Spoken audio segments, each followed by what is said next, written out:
Hello, friends. The new batch of invaders arriving as reinforcements at the front have really impressed their commanders with their excellent physical condition, great motivation, and extraordinary training. Fully prepared to lead the next assault on the defenders' positions. Our local Russophiles will probably claim this video as just disinformation. These Ivans go to the gym every day and train for 2 hours each time. If he lifted his shirt, would we see his defined six-pack? Honestly, watching the Russian people face constant humiliation is just sad. All just to satisfy a madman who wants to revive the old Soviet Union in its faded glory. I'm not surprised that the Russian commanders treat these soldiers like garbage. Russia won't lose anything by getting rid of them, since they don't care if these zombies return home. The Ukrainian Security Service released footage of FP2 loitering munitions with 105 kU warheads attacking La Horda positions near Pokrovsk. These efforts help defenders hinder invaders' advance and disrupt their operations. The video shows a strike on an agricultural plant tower used by Russians for sniper nests, heavy machine guns, and as a drone launch and control point. That's why it was attacked multiple times until a fire was started, which surely neutralized Ivan's positions that were inside the structure.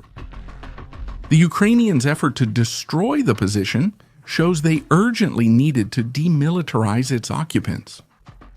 I think we can say that the mission was accomplished.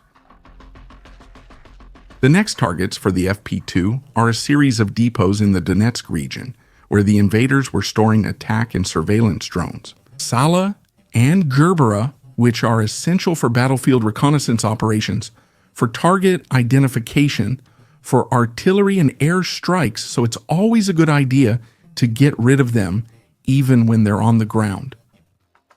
Subtitles. In another Special Operations Forces video, the FP2S launched several tactical attacks in the village of Shakova, where Ukrainian reconnaissance drones detected a concentration of assault groups belonging to the 336th Marine Infantry Brigade of Mordor, who were gathering in a building. So the defenders decided to send a powerful attack package with multiple attack drones. Let's remember, each one carries a 105 kilogram warhead, delivering one-way tickets to any invaders in their path. The 336th Marine Infantry Brigade is tasked with encircling Pokrovsk from the north, so demilitarizing their operatives helps reduce the pressure on the city's perimeter. The FP2S also repeatedly visits several buildings in Readiness, where assault orcs from the 114th Guards Rifle Brigade, the Vostok Brigade, were gathering. They had turned the facilities of a farm into a repair and storage center, where the defenders observed a large amount of military cargo vehicle activity for several days. A coordinated swarm attack was launched as a result. In the video, we see drones arriving from multiple directions, attacking the orc concentration nearly simultaneously. Honestly, with these new munitions, the Ukrainians practically don't even need Western precision weaponry anymore. What do you all think? A Ukrainian MiG-29 pilot films himself executing high-speed maneuvers, G at low altitude, to evade a Russian R-73M missile, which was fired at him by a fighter jet from the Horda over the Zaporizhzhia region. To evade his pursuer, the Ukrainian uses real-time ground radar instructions to track the attacking missile's position. The direction changes, aimed to drain the missile's energy so it would crash. The pilot explained on Telegram that constant ground radar updates let him anticipate the missile's path and respond. The R-73M is a long-range, hypersonic missile with a range of up to 200 kilometers, and it is part of the armament of Z aircraft, such as the Sukhoi 35 and the MiG-31BM. The missile's advanced guidance system and its high speed make it a formidable weapon. But the evasive actions of the Ukrainian pilots showed that with the right tactics and teamwork, survival is possible.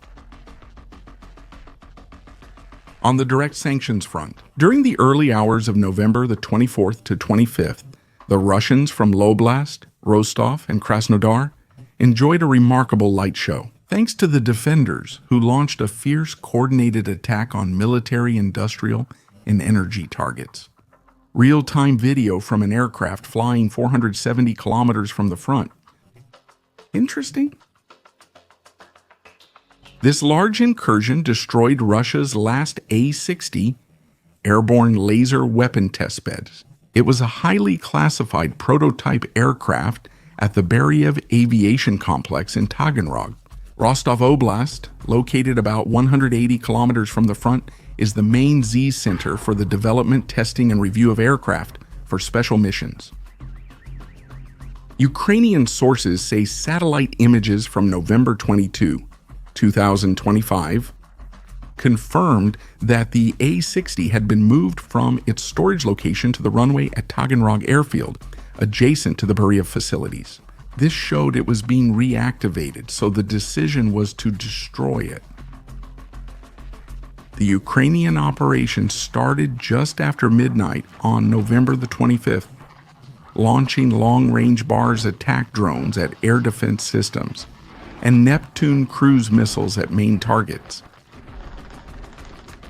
Residents of Taganrog filmed several explosions and a large fire on the airfield platform, with more blasts near fuel and ammunition depots, and a fire in an adjacent hangar used for the overhaul of Tupolev 95 MS bombers. Other targets that were hit during the attack included the Millennia Atlant Aero unmanned aerial vehicle factory in Taganrog, where reconnaissance and attack drones are produced, in addition to an S-400 air defense missile position. In Novorossiysk, the Sheskari's oil terminal was hit by Neptune missiles, which set storage tanks on fire, causing a large blaze and halting fuel exports.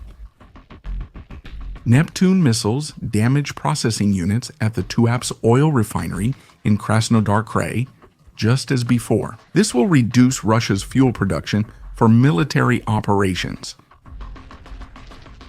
During the attack on Novorossiysk, an Alligator-class landing ship built for amphibious operations and transporting troops and cargo was also damaged, and they are among the largest ships of this type in Ivan the Pirate's navy. Among the witnesses to the battle was a Russian who was filming the aerial fight.